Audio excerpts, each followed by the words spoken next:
विटा बस स्थानकातील दुरावस्थेबाबत विद्यार्थ्यांच्या आलेल्या तक्रारीनंतर वैभव पाटील चांगलेच आक्रमक झाले। तातडीने कार्यकर्त्यांसह विटा बस स्थानकाला भेट दिली। तुम्ही किती पाण्यात माहिती आहे, राजकारण करू नका, तुमचं आतलं राजकारण आम्हाला सांगायला लावू नका, अशा शब्दात वैभव पाटलांनी एसटीच्या अधिकाऱ्यांना खडे बोल सुनावले।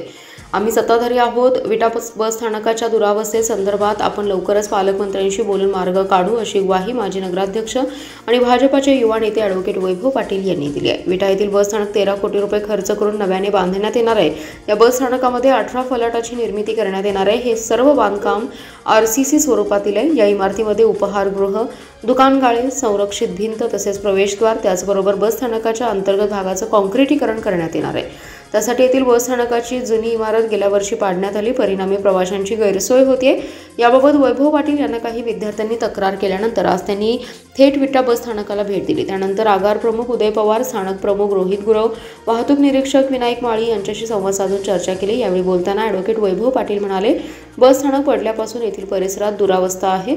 फलाटांच्या जागांवर एसटी लागत नाही, त्यामुळे प्रवाशांची गैरसोय होते। शिवाय विद्यार्थी वर्गाची प्रचंड ससेहोलपट होत सुरू आहे। यावेळी तुम्ही स्वतः एकदा भेट द्या अशी विनंती केल्याने आपण इथे आलो।